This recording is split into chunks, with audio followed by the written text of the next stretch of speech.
తుఫాను ప్రభావం కోనసీమ జిల్లాపై పడనుందని అమలాపురం ఎంపీ గంటి హరీష్ మాథూర్ అన్నారు. తుఫానుపై జిల్లా యంత్రాంగాన్ని అప్రమత్తం చేశామని చెప్పారు.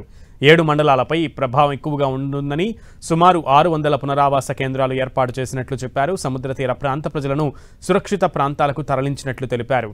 విద్యుత్ సరఫరాను క్రమబద్ధీకరించేందుకు సుమారు 1000 మంది సిబ్బందిని అందుబాటులో ఉంచామంటున్న ఎంపీ హరీష్ మాథూర్తో మా ప్రతినిధి సతీష్ ఫేస్ టు ఫేస్.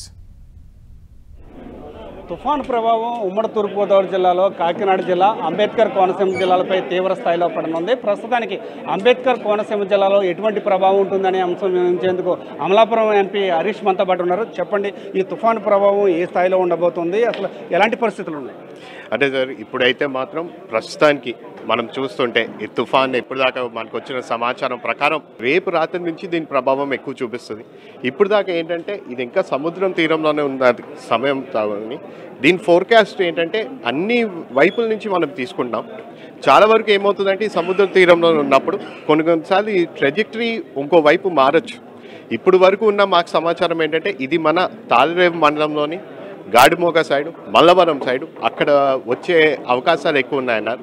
అది కాకపోతే మళ్ళీ కొంచెం ఇటువైపు బిఆర్ అంబేద్కర్ కోనసీమ జిల్లా వైపు రాజోలు వైపు వెళ్ళే అవకాశాలు ఉన్నాయి. ప్రభుత్వం కూడా తీసుకున్న చర్యలు మీరు చూశారు.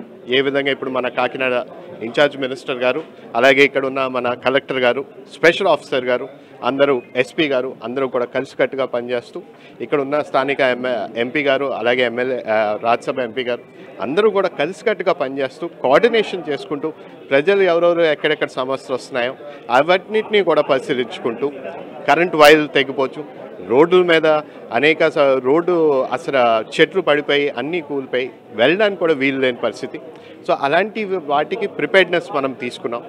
ఎలాగా మన ముఖ్యమంత్రి గారి ఆదేశాల మేరకు ఈరోజు ఈ రోడ్లు ఏమైనా ఇబ్బంది వస్తే వాటి మీద చెట్లు అన్నీ తీయడానికి కూడా అనేక సందర్భం ఇప్పుడు జేసీబీలు ఏర్పాటు చేసుకున్నాం, అంబులెన్స్లు ఏర్పాటు చేసుకున్నాం.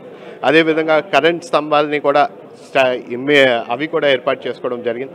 అలాగే మెడికల్ యాజ్ వెల్ యాజ్ వీళ్ళందరికీ కూడా మెడికల్ క్యాంప్స్ హాస్టల్స్ అన్నిటినీ కూడా ఏర్పాటు చేసుకుని దీనికి పూర్తిగా మేమందరం కూడా రెడీగా ఉన్నాం. తీరం దాటే సమయంలో ఎటువంటి పరిస్థితులు ఉండబోతున్నాయి? ఈదురుగాలులు కానీ ఎలా?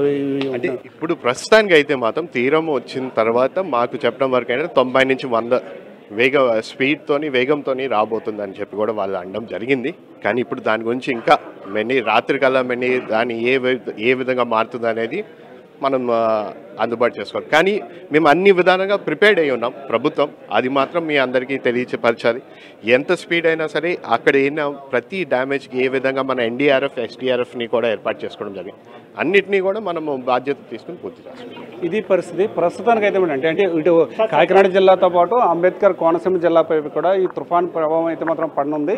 దీనికి సంబంధించి పూర్తి స్థాయిలో అధికార యంత్రాంగంతో పాటు అందరూ కూడా అప్రమత్తమైన ఎటువంటి పరిస్థితులైనా ఎదుర్కోవడానికి ఆ తుఫాను ప్రభావ స్థాయిని అంటే ప్రభావం ద్వారా వచ్చే నష్టాన్ని తగ్గించేందుకు అధికార యంత్రాంగంతో పాటు రాజకీయ నాయకులు అందరూ కూడా రెడీగా ఉన్నాము. దాన్ని తగ్గించేందుకు వాళ్ళకి సహాయ చర్యలు అందించేందుకు అన్ని పరిస్థితులను ఎదుర్కొనేందుకైతే సిద్ధంగా ఉన్నామని చెప్పి ఎంపీ హరీష్ అయితే చెప్తున్నారు. ఇది ఇక్కడ పరిస్థితి.